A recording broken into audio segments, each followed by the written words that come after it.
first speaker today is Dan McCarthy. He is the editor of the American Conservative. I'm sure you're all well familiar with this work. I have a copy right here.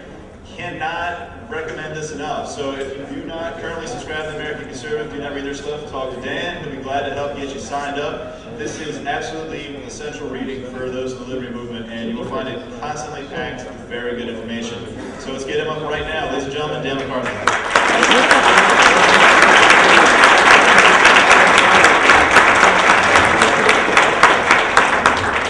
Thanks very much, Matt. That's a nice endorsement. I'm here to tell you that all of you, or almost all of you in this room, know a secret. And that secret, of course, is the secret of what makes Ron Paul a success, what makes him such a consistent advocate for liberty and free markets.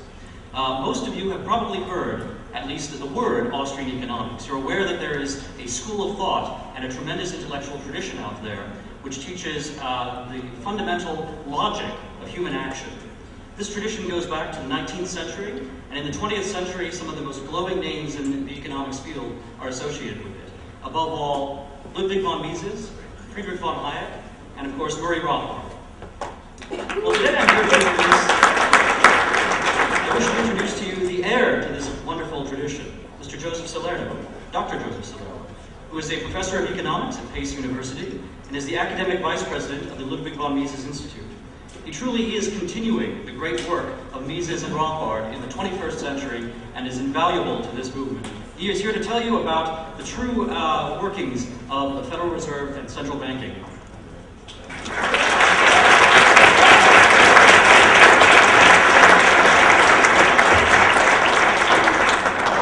Thank you very much.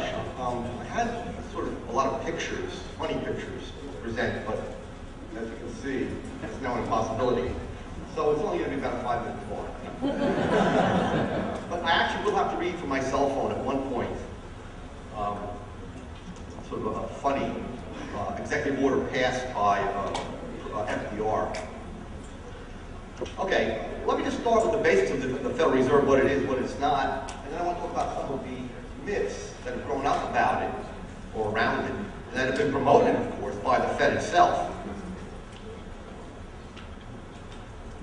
Okay, first thing to point out is that the Fed bills itself as an inflation fighter. Okay, not only is the Fed not an inflation fighter, it is the only organization that is capable of causing inflation because it has a monopoly of the money supply. It has a legal monopoly of creating money. Now I'm going to use the term printing money, though it actually technically doesn't print money, as Ben Bernanke technically did not lie on 60 Minutes when he said the Fed is not printing money. Okay, but in spirit, it's a big prevarication. He lied. Okay. Okay. Now the Fed can create money really in cyberspace with one keystroke. That's how it actually does create money. I'll go into that. But before we go into that, there's an iron, what I call an iron law of monopoly. Okay. Anyone who has a legal monopoly in any area will use it to achieve their own ends. Okay. Whatever those ends are, they could be selfish, they could be altruistic. Let's say that the saintly Mother Teresa was still alive, and for some reason, she was given the legal right to print money. Okay. She's selfless. She wants to help the poor. Well, she would print a few $100 billion to feed more poor people, possibly build them homes. Okay. Even I, a committed libertarian, were I given the monopoly to print money, I would print billions up to help the Ron Paul campaign.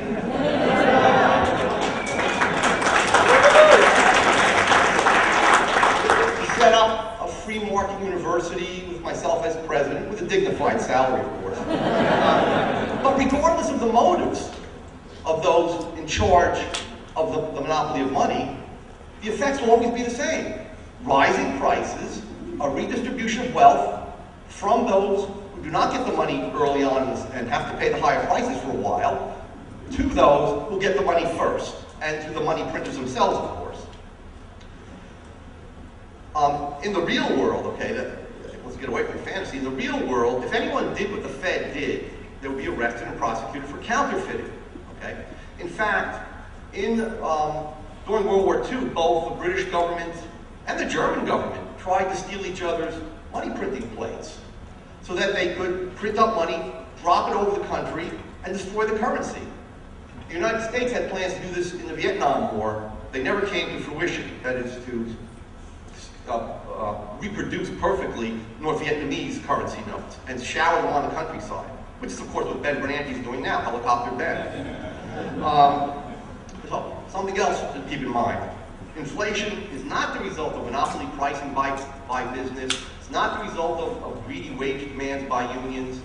It is not the result of OPEC charging outrageous prices and price gouging on oil, or even of piggish consumers going on spending splurges.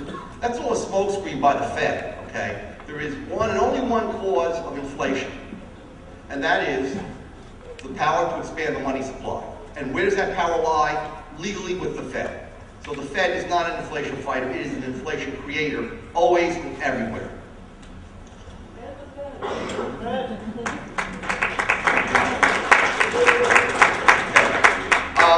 Nor is the Fed really a protector against business downturns, unemployment, recessions, and all other nonsense, okay?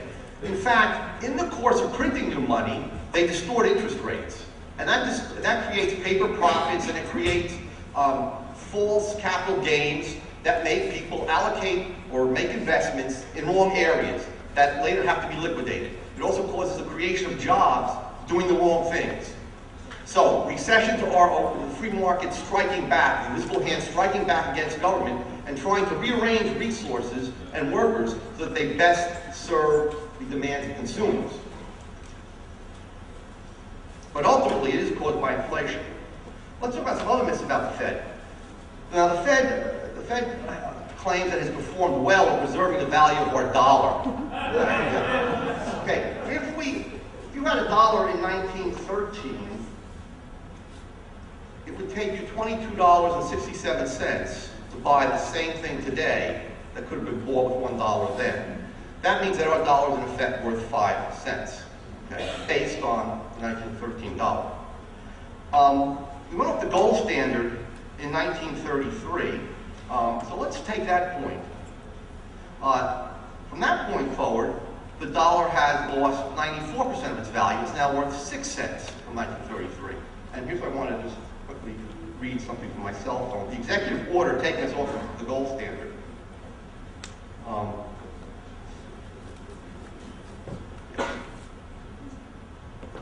And all I want to say here is, under the executive order of the President, all persons are required to deliver on or before May 1st, 1933, all gold coin, gold bullion, and gold certificates now owned by them to a Federal Reserve bank, branch, or agency. And then, after a long bunch of bureaucratic speech, it ends with criminal penalties for violation of the executive order, $10,000 fine or 10 years imprisonment, or both. Now, that was not repealed. U.S. citizens could not own gold unless you were a licensed jeweler or dentist until 1976. It was even against the law to own gold outside the country, in Canada, for example. Okay. Since that time, if you compare the dollar to that time, as I said, it's worth only 6 cents. We went back to a watered-down gold standard after World War II, from about 1946 to 1971. We have what's called the Bretton Woods system, in which a dollar was convertible into gold, though not for you or I or our parents or grandparents, but for foreign central banks and foreign governments.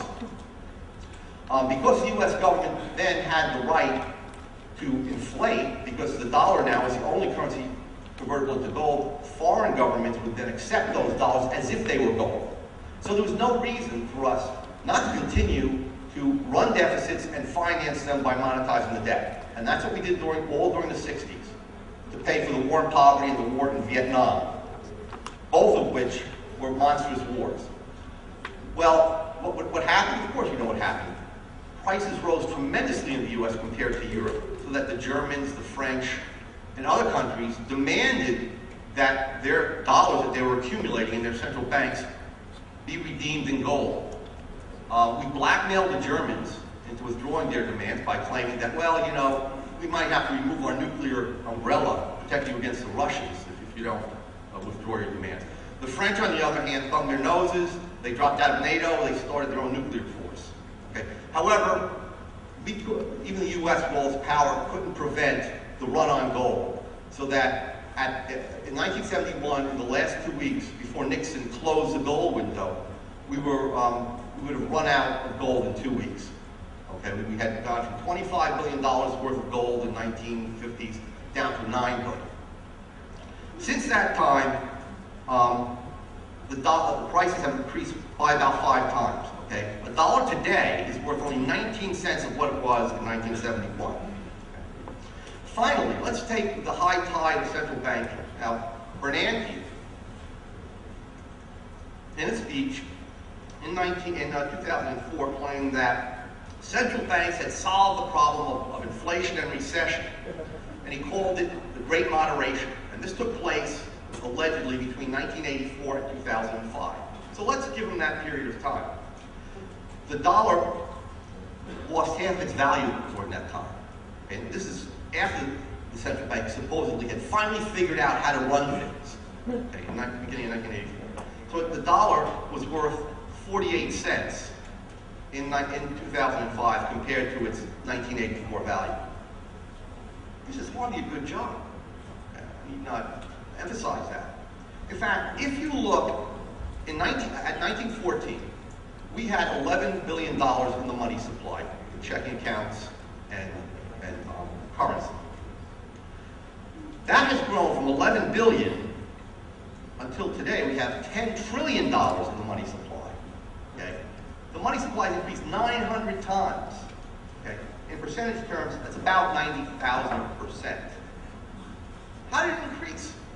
The Fed increased it simply by using the word printing money, but really just creating money out of thin air and by simply buying bonds, and we'll get to that.